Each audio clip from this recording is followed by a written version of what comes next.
Stand by to launch FanStream Sports. 3, 2, 1. Let's start. Hello, sports fans. Welcome to FanStream Sports. Nothing but pure sports. And welcome, everybody, to FanStream Sports, powered by DSP Media. This is the Fighting Irish Daily Blitz, and I'm your host, Rob Fedoff, also known as RPT. You can find me on Twitter at PFedoff. So for episode 81 today, I want to be talking about the Under Armour apparel deal that's coming up due at the end of this year for Notre Dame. They signed a 10-year deal back in 2014 for $90 million. And now it's open bid time. So Under Armour could maintain the contract, or they could go to Adidas or Nike or whoever. But I'm going to be talking about that and how that correlates to a certain TV show and the star of that TV show from the early 1980s.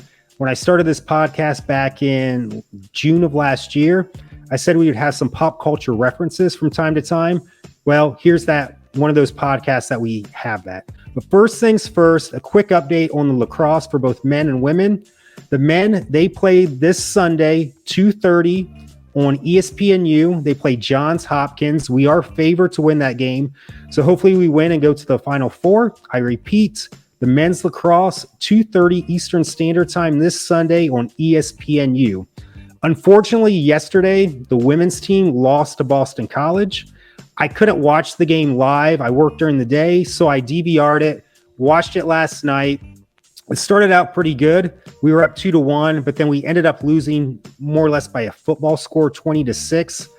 Boston College, as I mentioned in previous podcasts, I do not know much about lacrosse, and I could just tell from this game, it reminded me of when Notre Dame went to one of their Frozen Fours, the hockey Final Four, and they played the University of Denver, who was a powerhouse at the time. I don't know if they're still a powerhouse, but they annihilated us during that hockey game. And I just felt, I knew Denver would just leaps and bounds better than us, even though we had a solid team that year. And I just felt that way about the women's lacrosse game yesterday. It just looked like we were overmatched. However, I talked to a friend of mine, Greg Schaefer from East of the Bend Productions. He follows lacrosse a lot. His production team, they cover high school games around here. And he said that score is misleading because Notre Dame hung tight against Boston College earlier in the year. They played if you count yesterday, it was 3 games against them, but the previous 2 games were not as bad as yesterday. So, and I trust Greg pretty good because he's becoming a pretty good expert for lacrosse for high school, college, you name it. So just want to give a shout out to Greg Schaefer there from East of the Bend Productions to kind of tutor me on this whole lacrosse thing. Hopefully I'll know a little bit more, especially if Notre Dame, the men's team, keep winning. But just to put some things in perspective, Boston College they were either ranked 3rd or seeded 3rd, and they were 3-0 against us this year. We finished the year 15-6, and 3 of those losses were to Boston College, who are going to their 6th straight Final Four, and they won it in 2021. Our other losses were to Syracuse, another powerhouse, Virginia. I believe they're pretty much a powerhouse too in the women's lacrosse game. And then Northwestern, who I'm not sure if they're a powerhouse or becoming a powerhouse. But the other games, Greg was right. We only lost 12-11 to Boston College. And the other one was a little bit more of a wider gap. We lost 9-4. So 12-11, 9-4. And then yesterday was just, we got annihilated 20-6. But congratulations to the Notre Dame women's lacrosse team for going to the quarterfinals and finishing 15-6. So back to the main subject, the apparel deal for Notre Dame athletics.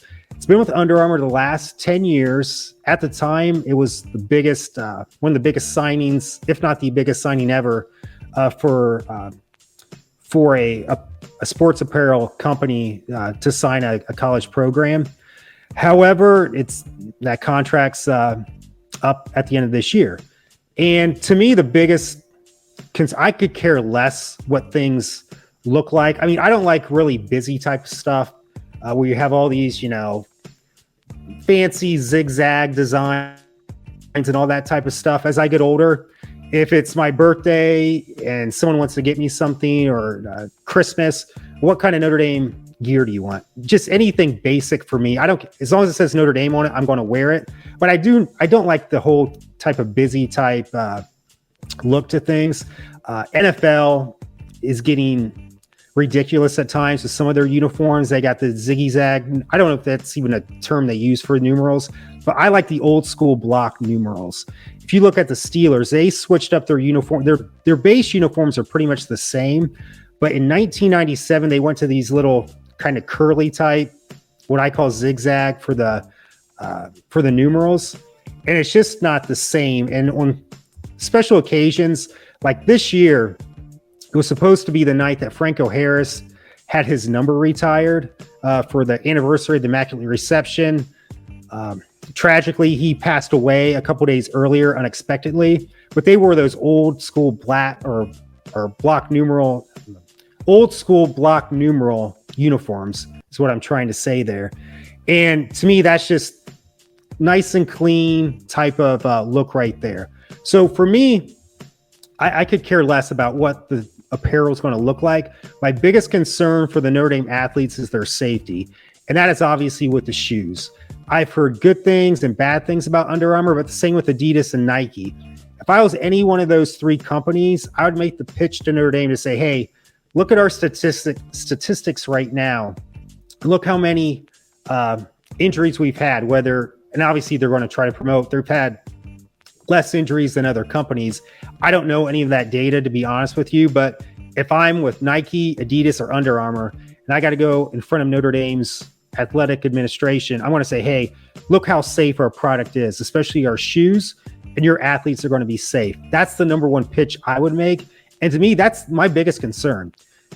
That's the only real concern that I have. As I mentioned earlier, I could care less how things look, but this leads into the correlation with my pop culture reference. So the TV show Too Close for Comfort. Too Close for Comfort was an American sitcom television series that aired on ABC from November 11th, 1980. So I just turned 5 years old. My birthday is September 27th, 1975. So I remember this sitcom vaguely. I do remember it, but not like what I grew up with, the Family Ties, the Growing Pains, Night Court, Cheers, what else? Cosby Show, Hogan Family, which was Valerie's Family, all those shows back in the day. So it aired from November 11th, 1980 to May the 5th, 1983 for its first run syndication. And then from April the 7th, but then it got canceled because they said it moved to Thursday night. And that would have been 83. That was before the true must-see TV for NBC, because at the time, NBC was slowly getting into that Thursday prime time. They called it must-see TV, where it was The Cosby Show, Family Ties, Cheers, Night Court, and then I think you had, was it St. Elsewhere or Hill Street Blues? But right here in the early 80s, it was probably Cheers, Night Court, and Family Ties, because The Cosby Show didn't start until the fall of 1984, and then you had the spinoff with A Different World. As you can see, I know my dates, and I know a lot of my pop culture, TV, and movie references here. So it got canceled, but then it was picked up in syndication from April the 7th, 1984 to February 7th, 1987. Its name was changed to The Ted Knight Show when the show was retooled in 1986 for what would turn out to be its final season due to Ted Knight's death. And he died, I think he was only 62. He died of colon cancer. Great actor, though. Great actor. The original concept of the series was based on the 1980s British sitcom Keep It in the Family. Knight plays work-at-home cartoonist Henry Rush, whose two adult daughters live in the downstairs apartment of his San Francisco townhouse, and the family moves to Marin County for the show's final season, where Rush becomes a co-owner of a local weekly newspaper. So why do I bring this up? One, like I said, once COVID started and there wasn't much to do, I discovered Tubi TV for some old TV shows. This week, I was just kind of flipping through there, and I noticed they got a lot of the old 80s shows that I watched. I mean, Different Strokes is on there now, Facts of Life, and then Too Close for Comfort. And I was like, man, I do remember that somewhat. So I watched a couple episodes, and I started seeing that in all these episodes, he's wearing a college sweatshirt. So I don't know which, I think it started out with UCLA. So during the run of this show, colleges would send him their college sweatshirts. So Ohio State, Iowa, you name it, they were sending in, and there was Notre Dame. I think there was about 2 episodes, and I sent Tim a picture, so hopefully he has this picture up where it's going to be the thumbnail. So there's at least 2 episodes where he was wearing a Notre Dame sweatshirt. So here's my thing back to the apparel thing. As I mentioned earlier, my biggest thing is just the safety of the student athlete, especially with the shoes. And I could care really less about the design, even though I do like those traditional type designs. But the one thing is I want the company, sponsor, whatever you want to call it, to have a connection with the school. Obviously, they'll have a connection with the school, but with the fans as well.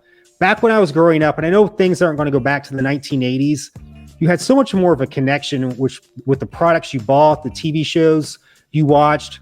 I remember as a kid, so many cereals would have contests, whether you're trying to find, I remember, not to get too sidetracked, but if you saw Charlie and the Chocolate Factory, getting the golden ticket, a lot of cereals had that back in the day too, where you're trying to find a certain coin or just something in the box. I mean, I never won anything, and 99.9%, if not 100% of the people I knew never won anything anyway, but you still had that connection, and you never knew. Maybe one day you would get that so-called golden ticket. But I think a lot of that's lost now, where any sort of contest that you see, especially on TV, it's like, just go to our app, and you could maybe correlate that, with modern technology, with the past as well. But it's pretty much, okay, here's our QR code, scan it. And it doesn't have that connection. I can't say enough, the connection. And I just think it's a great opportunity, whether it's Nike, Under Armour, if they keep the contract, or if Notre Dame keeps the contract with them, I should say, or Adidas or another company, to somehow have a connection with the fans. Maybe it's a contest to say, hey, here's 3 designs. Vote on what you would like to be the next so-called Notre Dame. I know Notre Dame student body has the shirt, which I do not like this year from a previous podcast, but something to involve the fans, whether it's maybe us designing a shirt or a contest, something like that. But I think we could learn something from Too Close for Comfort and Ted Knight. Yes, ABC, where the show aired, they wanted viewers. Ted Knight, the great actor that he was, wanted viewers too. But also, I think they have to think too, they wanted that connection with their fans as well. And what a great marketing tool to say, hey, if you send in your sweatshirt, you can see it on our TV show. And back then VCRs were just coming out. So I guess you could videotape stuff, but there was no streaming back in the early 80s. I mean, streaming it's still a very new type of thing right now. So if you wanted to watch something, you had to be there that night or wait for the rerun. So if you were Notre Dame, hey, you send it in to Ted Knight and CBS and the production staff of Too Close for Comfort. And, oh God, we see our sweatshirt out there. One of the episodes I watched, I saw Oberlin College from here in Ohio, a small college up north from Columbus. But I can't stress this enough. We can learn so much from the great actor Ted Knight. And thing is too, he was and not to get sidetracked again too much, but great actor. He was, and I was only 5 years old when this started, but this was before my time, the Mary Tyler Moore Show. He had that very great stage presence, but he still could do a great situational comedy too, where it's not too theatrical, but just that right mesh of stage presence, but also a sitcom conversational piece as well. And unfortunately, he passed away from colon cancer. I think he was only 62. The weird thing is, though, not that he looked bad for his age, but he was, when that show started, like 59 or 60. When I see 59 or 60-year-olds now, I just don't think of them. And not that that's old, but people that were that old back then, they just kind of looked more grandfatherish back then. Granted, he had gray hair, and they were dressing like, my grandfathers at the time, wearing the very crisp, long collared golf shirts and then the polyester pants. So maybe it was just the clothes or whatever, but he just kind of, when I would have thought he'd been his mid 60s to 70s, but again, he didn't look bad. That's not what I'm saying. It's just people just kind of had that older look back then, but he still looked, I never would have thought he had cancer at all. So, but what I'm trying to get as I just think this next sponsor for Notre Dame or apparel deal, I can't really, I keep getting that word lost in my train of thought here. Whether it's Nike, Under Armour, Adidas, they need to have that connection with the fans. I mean, I know we're going to probably buy the product regardless, but it would nice just like to be some sort of a connect instead of, paying way overpriced for their product just because it says Under Armour, Nike, and Notre Dame on it is what I'm trying to say. Think of us fans too.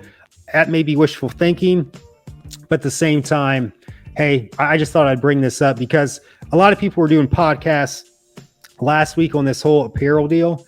And I was just, I'll get to that later. I want to try to make it somewhat of my own and just to bring a pop culture reference into this here.